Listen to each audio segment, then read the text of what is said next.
Well, it's a rotten rainy day outside today, so it's a pretty good day to work on your pickup. Pull it into the shop, do a couple things.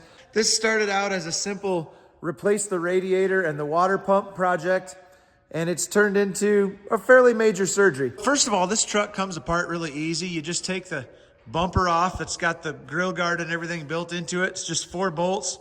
And then you can pretty much get right in here at anything you need to work on. You see this tiny little tab underneath this black bolt? This little dowel pin in here has a tendency to rattle out over time. And what it'll do is it'll fall down on top of this gear, get wedged in here, and just bust the side of the timing case right out. They make a kit that you can buy, and instead of buying the kit, I just made my own tab out of a washer. You drive that pin all the way in, make sure it's all the way in, and then take that bolt out, put your tab underneath it, and now that tab is partly covering that pin so it can't rattle the rest of the way out. What else have I done? Well, here's the water pump that I just installed. This is where the oil cooler goes on the side of this engine. While I was back here, I noticed that the block heater had been leaking as well. So that's what goes in that hole. So I just got my new block heater today. And I just got my new seal installed in the front timing cover. So I think I'm finally done ordering parts, and I might be ready to put this thing back together. I really hope so.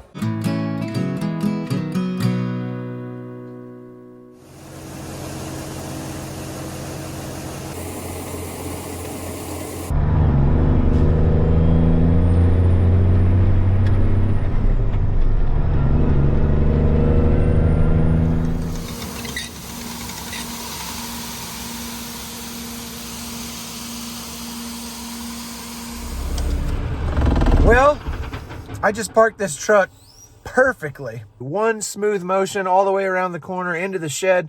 Never touched the clutch once till I got it where I wanted it. And I didn't film it.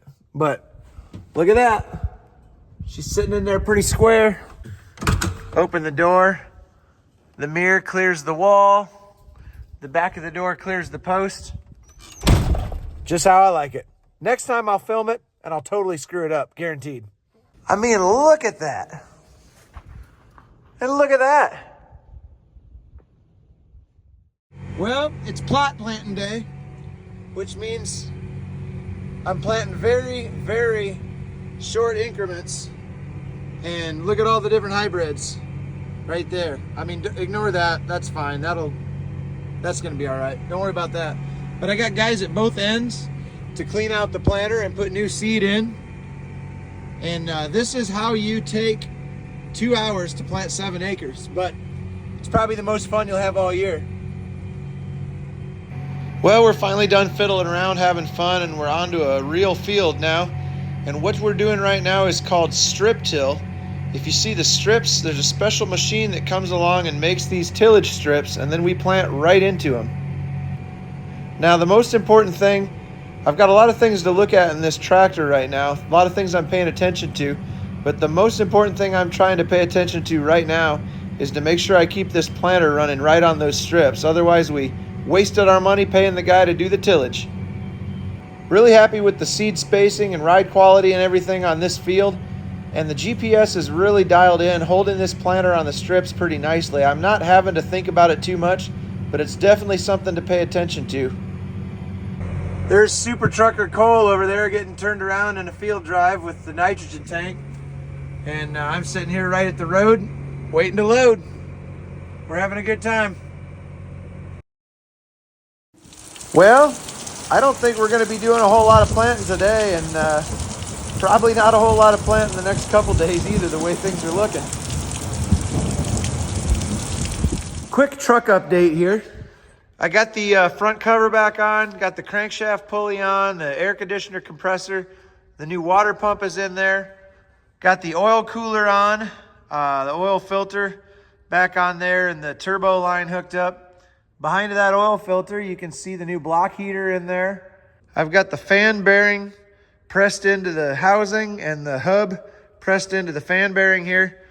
Everything's going back together, hoping to have this thing running again tomorrow morning.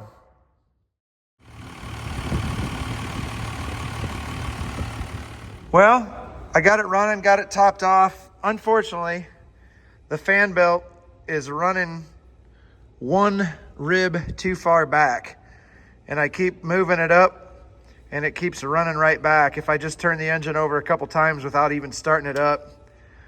So I'm gonna have to take that fan drive back off and press that bearing a little further into the hub. I just kind of put that bearing where the old bearing was, and it's not working out. It's not in alignment, so not really sure why, but that's how it is.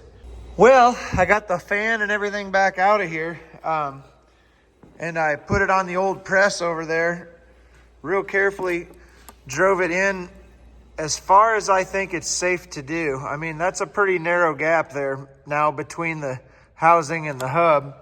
And in fact, the bearing is, I don't know if you can, if it'll focus or not, the bearing is sticking out the back of the housing just a little bit. It was perfectly flush before. I don't know if that's going to be enough to change the alignment of the pulley to keep the belt from riding up on the back rib, but if it's not, I don't really know what else to do. So hopefully it works.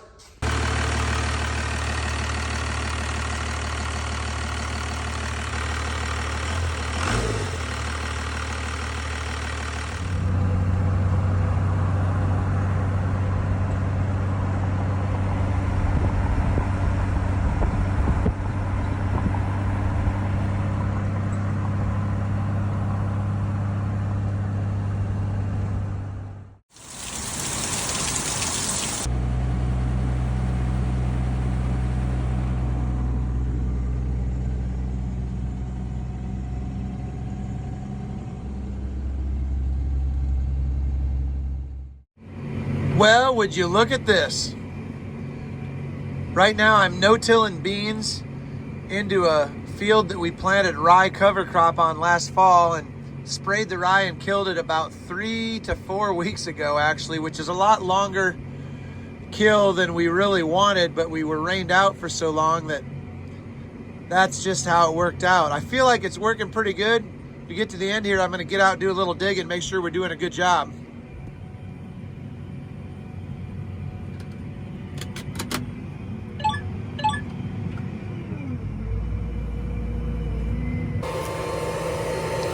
Got my handy dandy precision planting seed digging tool. I'm gonna figure out if we're at the right depth, figure out if we're closing the furrow all the way, if we're pinching a bunch of trash in the furrow, or if we're actually doing a good job. It looks pretty good.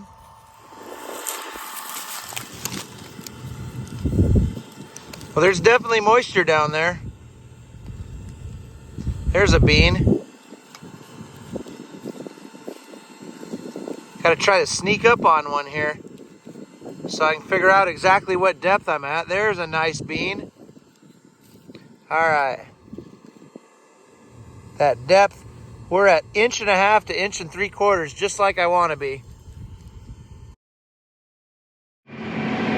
So one of the more challenging things about showing you how Panorama works is that there's really not that much to see while you're planting. I'm not having to really think about anything. If you look at that little Wi-Fi signal in the corner of the 2020, you might be wondering how I'm getting Wi-Fi out here in the middle of the field. Well, you look at the top of my phone right here, I'm connected to my phone as a mobile hotspot, providing Wi-Fi to the 2020, and then there's that little cloud right next to the Wi-Fi signal, and that means that Panorama is actually uploading all this stuff automatically in the background while I'm planting.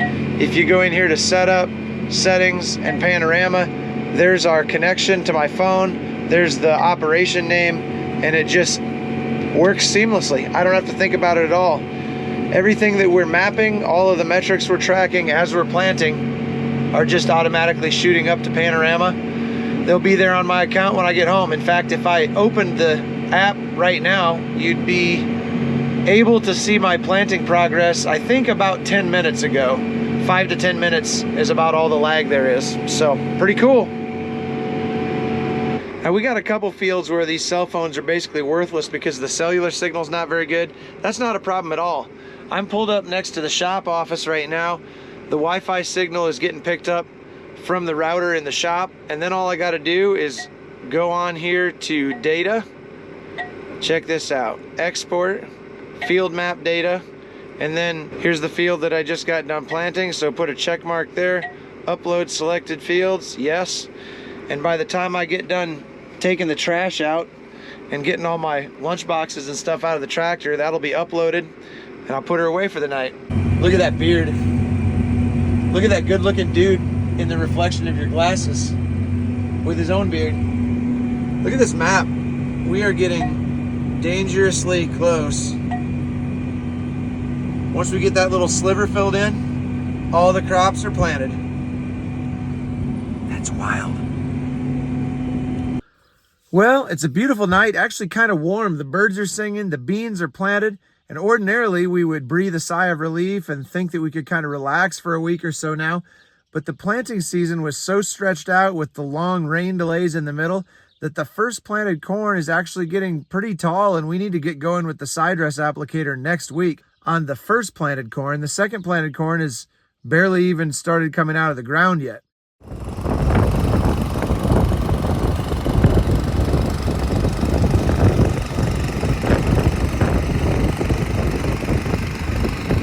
Well, I got some sprinkles hitting the windows. I mean, it's starting to rain just a little bit here, but I don't know. I feel like the storm's just gonna catch the edge of us here. Maybe it won't amount to anything.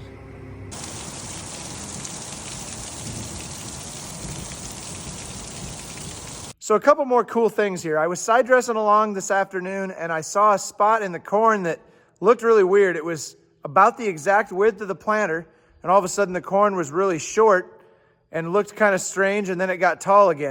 And I was trying to figure out what in the world happened there. So I got out my Panorama app, went to that spot in the field, and lo and behold, it was kind of wet right there. When I was planting, you could see from the data from the Smart Firmer that the soil moisture was quite a bit higher in that area. And so what I'm thinking is happening was there was a little bit of a tile problem right there, and the ground was just too wet, and that seed didn't get off to a good start. It looked a little bit strange when I was driving past it. I thought, did I do something wrong? But Panorama on my phone, on the app, right there in my pocket, I could easily answer the question and figure out what was going on. One more thing, let's go in the office quick and I'll show you. All right, here I am at the computer in the office. I want to show you our John Deere Operations Center real quick. So we use the John Deere Operations Center for recording basically anything other than planting. This is my side dress pass on one of our farms. If I scroll down here, you can see one of our sprayer passes on that same farm. But the really cool thing is right down here, suddenly we're now able to view our planting maps.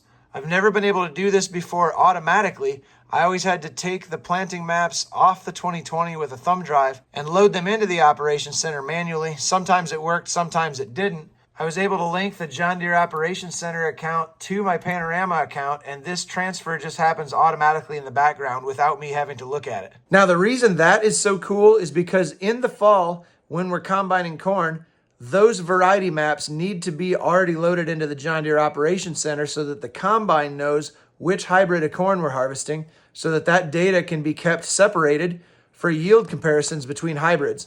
Previously, I used to have to do the manual transfer method, and every year I had some sort of different issue where a map wouldn't load or it wouldn't show up on the combine when it was time to harvest the field. Made it a real pain, but this year, everything just moved over automatically. So I would highly recommend Panorama plus John Deere Operations Center. Match made in heaven.